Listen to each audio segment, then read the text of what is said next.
Hello, guys! Tudo bem, pessoal?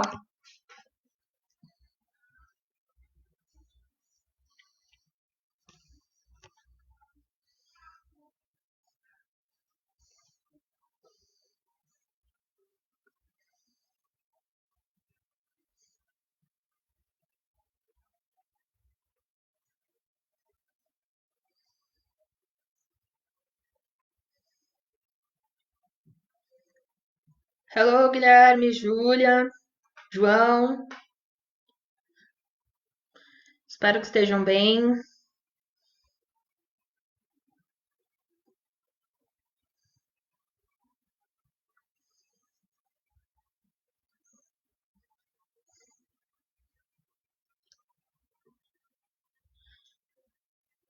Hello, Júlia. Estão me ouvindo bem? Manu.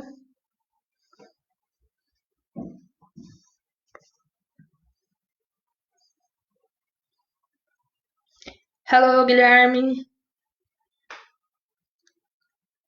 Bom, gente, então eu vou começar a explicar um pouquinho para vocês como é que vai ser, tá? A aula de hoje eu preparei da seguinte forma: é um resumão da apostila, da primeira apostila, da apostila do primeiro bimestre, para a gente encerrar ela, tá? Ficou faltando uma parte. Acredito eu que vai ainda faltar um pedacinho. Eu vou fazer um vídeo para explicar direitinho essa parte que vai ficar faltando, que é a parte que fala de comparativo e superlativo, tá? Senão vai ficar muita coisa para hoje. Hoje eu vou fazer aquele resumão mesmo. E para essa semana eu não deixei exercício, eu só deixei alguns vídeos que para vocês irem assistindo, que na próxima semana a gente já faz esses exercícios. Eu percebi que fica mais fácil para vocês quando eu mando por formulário, que aquela coisa de olhar na apostila, fazer exercício, depois me mandar por e-mail, eu acho que não rolou muito legal, não.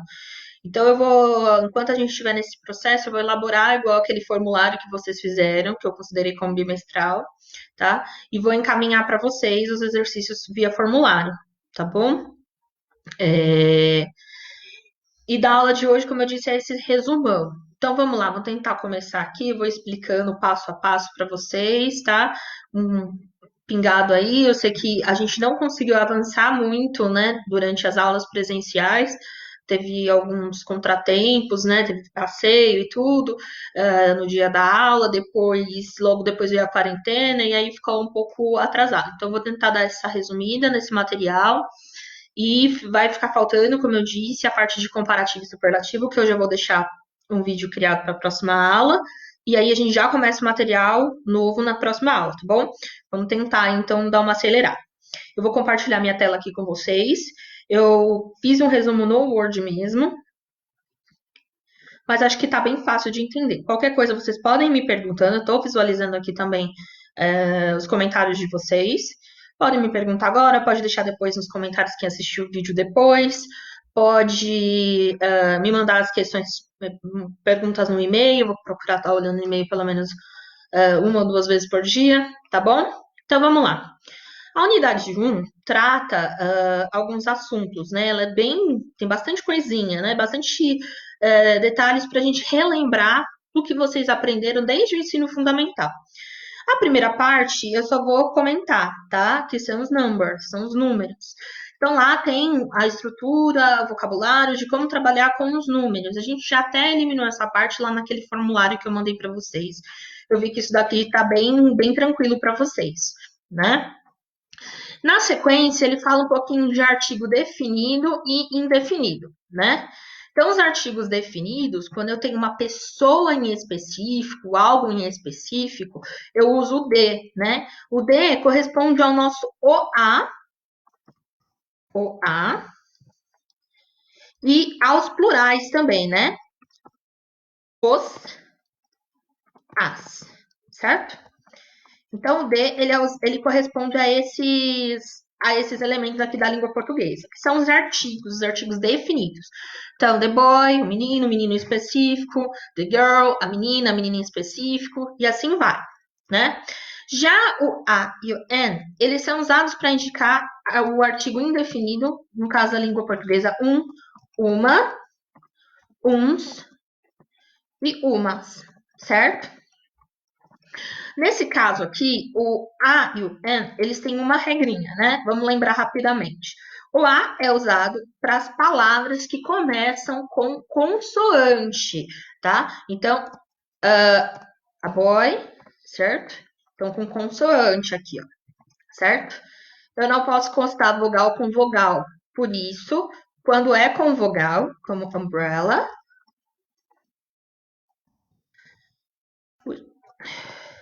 eu vou. Ui, meu Word corrige aqui. Aí. Ele vai colocar o N, certo? Ele vai jogar o N. A gente vai colocar o N, não o A, porque não consta vogal com vogal, certo? Então, aqui, ó. Aqui é o vogal. Outro caso, tá? Os pronomes. Depois, na sequência, a gente tem os pronomes pessoais. Vamos lembrar um pouquinho o que são os pronomes pessoais. I, you, we e they, que são as pessoas que não são terceira pessoa, né? Eu sempre destaco a terceira pessoa, porque ela sempre tem aquelas regrinhas muito específicas da terceira, né? A terceira pessoa é todo aquele que a gente fala que é ele ou ela, né? No singular. Então, é o he que a gente usa para homem, certo? O he, que a gente usa para homem. O she, que eu falo que sempre tem um detalhezinho a mais, tem um brinquinho aí, um acessório a mais, que é o S, né? She, que é ela. E o it, que é usado para objetos, lugares, tudo aquilo que não é um homem ou uma mulher, certo? Então, os pronomes são esses aí. Tá tudo isso na unidade 1, certinho? Depois a gente tem os adjetivos. Adjetivos, como a gente. A função deles no inglês é a mesma função do que na língua portuguesa, que é caracterizar alguma coisa, certo? Algo, alguém, alguma coisa. Então, por exemplo, eu tenho uma manhã ensolarada, né? Então, primeiro eu vou pôr aqui, ó, morning, certo? E aí eu quero dizer que a manhã está ensolarada. Então, o adjetivo, para eu caracterizar a palavra morning, ele vem antes. Então, sunny, morning, tá? Então, vem antes, tá? Então, é isso que fala aí essa parte da apostila aí. Ela traz essa regrinha, que o adjetivo vem antes do substantivo. E os advérbios? Os advérbios, eles são usados para acompanhar o verbo, para dar uma circunstância do verbo. Então, por exemplo, eu corri não, eu fiz a lição calmamente, carefully. Pode ser logo, fiz a lição logo, farei a lição logo, melhor dizendo. Eu faço a lição frequentemente, e aí a característica daquela ação, né? A circunstância das ações. Também tem uma lista, dá uma olhada na apostila, tá? Essa primeira parte aqui é só um rememberzinho, tá? Só para lembrar um pouquinho. E aí a parte gramatical mesmo vem na parte que fala do simple present. O simple present é um tempo verbal usado para expressar hábitos, rotinas e fatos. Então, as coisas que a gente faz no dia a dia da gente, coisas que não dependem do ser humano, que acontecem todos os dias, como o nascer do sol, e assim vai, tá? O que é importante aqui a gente destacar, a estrutura do simple present. O simple present, ele é usado da seguinte forma. O sujeito mais, isso na forma afirmativa, tá? Mais um verbo, mais o complemento, tá? Na negativa, qual é a diferença? A diferença é que no verbo, que antes do verbo, na verdade, né? Quando a gente vai montar essa estrutura, a gente tem que acrescentar o not, tá? E na interrogativa, a gente tem que inverter. Inverter o quê? A gente tem que usar o auxiliar, né? No caso aí dos que não são terceira pessoa, a gente usa o do, certo? E para os que são terceira pessoa, a gente usa o does, certo? Does. Então vamos voltar um pouquinho aqui, ó. Que eu acho que ficou faltando uma informação. Sujeito, verbo e complemento, certo? O verbo, ele vai na estrutura sem a partícula to, quando não é terceira pessoa. Quando for terceira pessoa, tem aquelas regrinhas de colocar S. Eu não vou falar todas agora, que é só, como eu disse, só para a gente lembrar um pouquinho do que tá na apostila, tá? Na negativa e na interrogativa, a gente, além de usar, né, no caso, na negativa, o not, a gente tem que usar o auxiliar do e does, não precisa pôr S em nenhuma das situações. Por quê? Porque o auxiliar já tem o S, tá? O does já tem o S. Então, não é necessário. Na interrogativa, a mesma coisa. A gente não vai usar o not, né? Só se for uma pergunta negativa, mas na estrutura a gente usa o do primeiro, ou does, e depois o sujeito com verbo, complemento, e esse verbo não tem S, tá? Quando usar o auxiliar, não precisa pôr S. Afirmativa, precisa, porque não tem auxiliar, tá bom? Então, aqui é o resuminho da primeira unidade. Vamos lá para a unidade 2. A unidade 2, ela começa falando do present continuous, tá? Eu não coloquei vídeo dessa aula na semana passada, porque vocês sempre falam, sempre, né, desde o, sei lá, do sexto, do sétimo ano, a gente sempre fala do present continuous, né?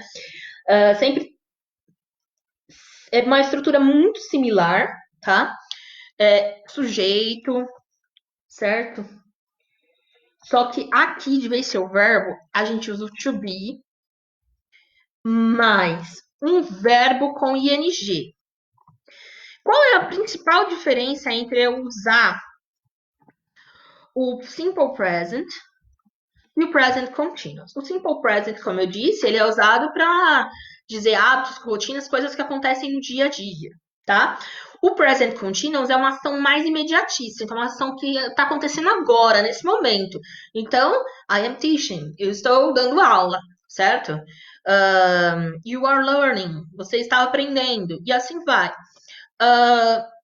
Essa é a estrutura da forma afirmativa. Lembrando que na interrogativa e na negativa, nós temos que também usar o verbo to be, só que o verbo to be com not para a negativa e o verbo to be invertido quando for interrogativa, tá? Então é o to be mais o sujeito. E aí eu continuo até o ponto de interrogação para enfatizar que é uma pergunta, tá bom? Vocês estão entendendo? Tudo bem por aí?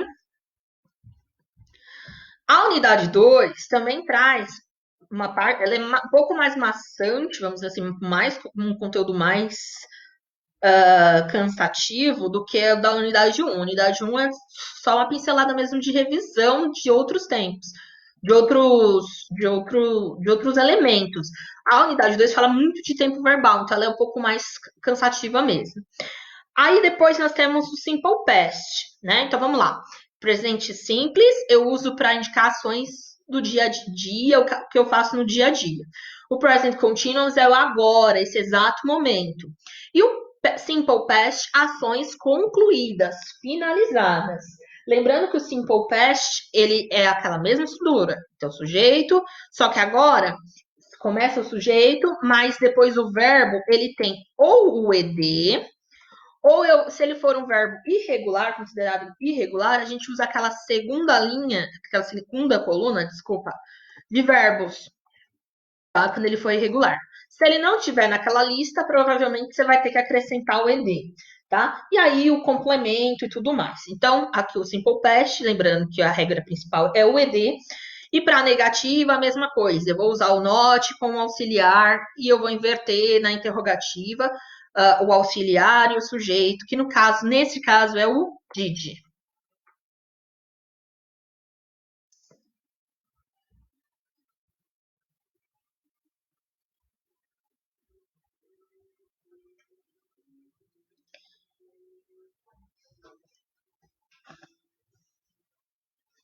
Certo? Bom, continuando. Aí, para deixar a gente ainda mais confuso, né? Aí vem o past continuous. Tá, vamos voltar mais uma vez explicando. Simple past, simple present, hábitos e rotinas. Present continuous, o agora.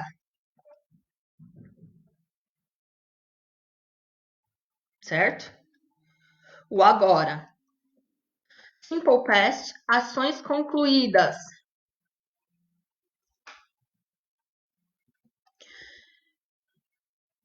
Past continuous, ações em progresso, mas em progresso não agora, não que está em andamento agora, que estavam em andamento num determinado momento do passado, tá? Então, algo que foi acontecendo no meu passado, certo? Aí, o que que acontece? Aí tem um caminho aqui entre esses dois, tá? O simple past e o past continuous, que no vídeo eu deixei bem explicadinho para vocês, que é o uso do verbo to be. Se eu for usar o verbo to be no passado, ele é was para a primeira e para a terceira pessoa do singular, e were para as outras. No past continuous, eu vou usar exatamente esse verbo, tá? Então, vai ser o sujeito com o verbo to be no passado, tá? Verbo to be no passado. E outro verbo com ing, certo? Também está explicadinho no vídeo dessa semana. A negativa, was mais not, were mais not, tá? E a interrogativa, novamente, a regra geral. Auxiliar vem na frente, então vai ser verbo to be primeiro, para depois vir o sujeito e o verbo com ing e o complemento, tá bom? Bom, ufa, essa parte de tempo verbal já foi. Mas na unidade 3, a gente ainda. Na unidade 2, desculpa, nós temos o there to be. O there é usado como verbo to be quando eu quero dizer que algo existe ou existiu. É o verbo haver. Bom dia, Eliette. É o verbo haver no sentido de existir, tá bom? A gente usa there is para indicar algo que está no singular, ou seja, um objeto só, né? Ou algo um coletivo só. E there are para indicar o plural, tá? Quando eu vou indicar aqui numa negativa, eu uso there isn't.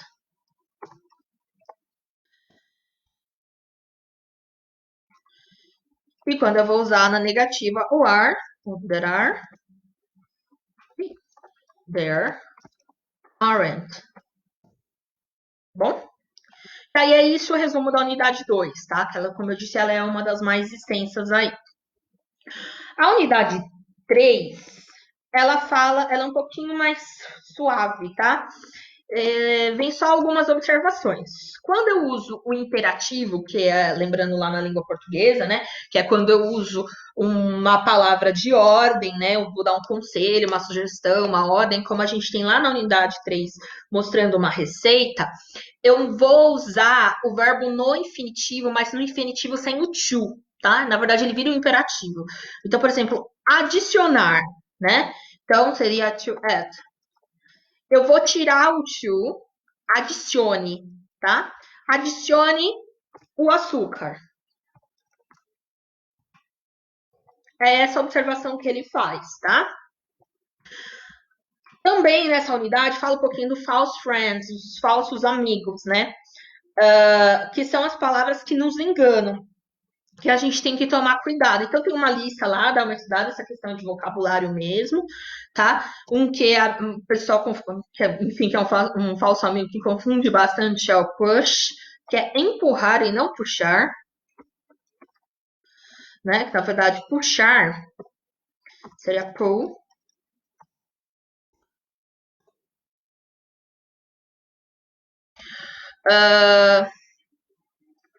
Outro que confunde também é o parents, né? Que não é parentes, é os pais, certo? Da unidade 3, a parte do vocabulário é essa. E aí vem as question words, que é a parte um pouco mais gramatical, certo? Então vamos lá, vou explicar essa parte aqui das question words. O que são as question words? São as palavras que são palavras de pergunta, que a gente usa para fazer uma pergunta. uma pergunta de uma forma mais geral. Então, por exemplo, qual, o que, onde, né? E essas palavras, essas que a gente usa na língua portuguesa, no inglês, elas são representadas por palavras que são escritas com WH, tá? Então, tem uma listinha também na apostila, se atentem a isso. Por exemplo, what, your name, where are you from? E a principal dica que eu dou para vocês, que é importante para falar das WH questions, é que ela sempre vem primeiro, tá? Mesmo se eu tiver um auxiliar aí na frase, o did, o do, o verbo to be, ele vem antes, tá? Elas vêm antes, as palavras vêm antes. E tem a exceção lá que eu gosto de mostrar, que é o how, que é com WH também, mas não na mesma ordem, né, que a gente vê as outras. How old are you? Certo? E aqui é o resuminho da unidade 3. Tudo bem? Vamos à unidade 4. A gente não vai finalizar a unidade 4, como eu disse no começo do vídeo, no começo dessa live, é que a parte de comparativo e superlativo eu vou deixar para a próxima aula para não ficar tão pesado. Já tem bastante conteúdo aí, como eu disse, é um resumão, tá? Para a gente poder finalizar a apostila, tá bom? Unidade 4, vou destacar só essas duas coisinhas aqui, tá? Esses dois itens aqui, que são os prefixos e os sufixos, tá? O que é um prefixo? Vamos lembrar. Um prefixo é algo que vem antes, tá? E um sufixo é algo que vem depois.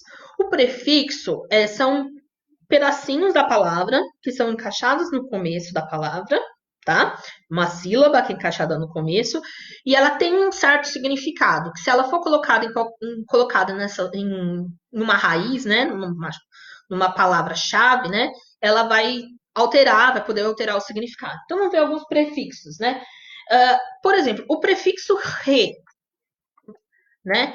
Que a gente usa até mesmo na língua portuguesa, ele tem o mesmo significado na língua portuguesa, tá? Que é o novamente. Reciclar, por exemplo. O que é reciclar? Colocar novamente um ciclo, certo? Replay, por exemplo, tá? E aí tem alguns que eu acho que vocês têm que se atentar e tal, e dar uma olhada na lista mesmo, que está na unidade 4. Eu sei que tem alguns que não estão com a apostila, mas pelo menos pesquise esse conteúdo, tá? O pré, né? Que a gente pode usar para dizer algo que é antes, né? Pre-intermediate, então um nível abaixo do intermediário. E o né? Mistake, por exemplo, que significa algo errado. Mistake é um erro, né? Meu erro, né? My mistake. E o sufixo é algo que vem depois, tá? Ele geralmente é para intensificar, dar a ideia de intensificação de uma certa forma. Então, se eu tenho it no final, eu tenho o dade, que é o correspondente na língua portuguesa, tá bom?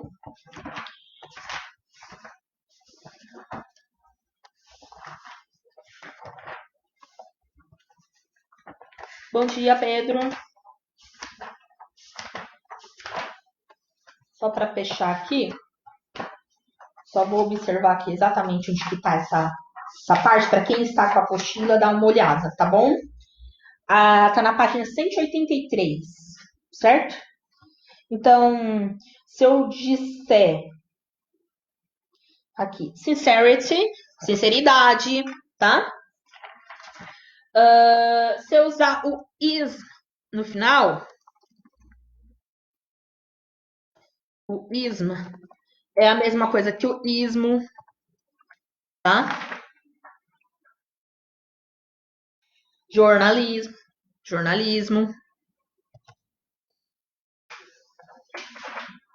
E o NES, eu vou destacar esses três, tá? Já tá bom? Vocês dão uma olhadinha na apostila, como eu disse. O NES, ele não tem, assim, uma palavra certinha, tá? Para uma sílabazinha certinha para corresponder. Na verdade, quando a gente usa o NES, eu quero dar a ideia de profundo, tá? Então, vamos dizer aqui, ó. Sadness. Sad é triste, com ness, tristeza, tá? Happy é feliz. Happiness.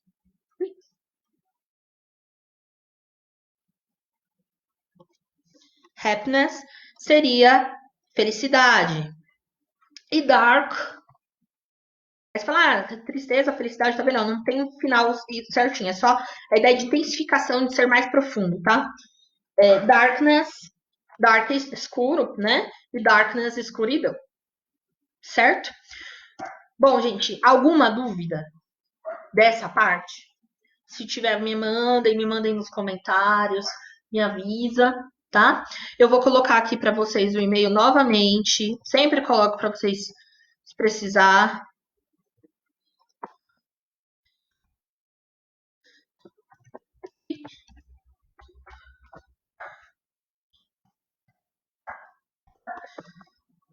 Se precisar tirar dúvida, pode me encaminhar. Como eu disse, eu olho o e-mail, tá? Eu não, como eu falei, eu não vou pedir mais os exercícios pelo e-mail, eu vou pedir direto em Google Formulário, que eu acho que é um pouco mais prático para vocês. Talvez algum trabalho depois para vocês, tá bom? Se tiver alguma dúvida, me encaminhem. Pode mandar aqui também nos comentários. A minha intenção, como eu disse, da aula de hoje foi fazer esse resumão para a gente dar uma esticada aí nessa apostila. Tá faltando mais um, vou completar na próxima semana, e aí na próxima semana mesmo, tudo dando certo, a gente já iniciar o próximo material, tá bom?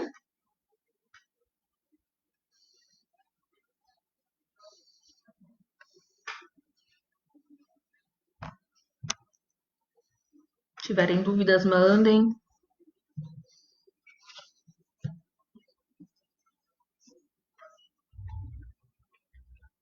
Desculpem o tumultuado de informações de hoje, mas como eu disse, o intuito foi fazer esse resumão para a gente fechar, porque ficou um pouco atrasado o conteúdo mesmo.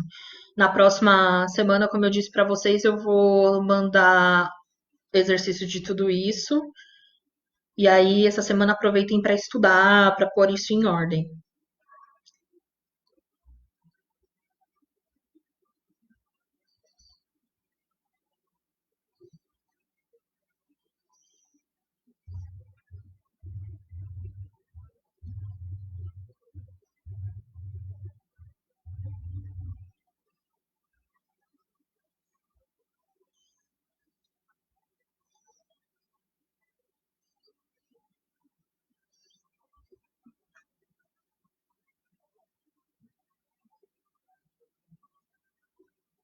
Bom, gente, então obrigada por terem assistido.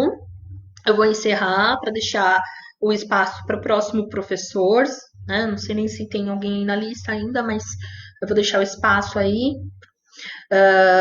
E é isso, tá? Qualquer dúvida podem mandar, estou à disposição, tá bom? Beijo, até mais, bye bye, see you next class.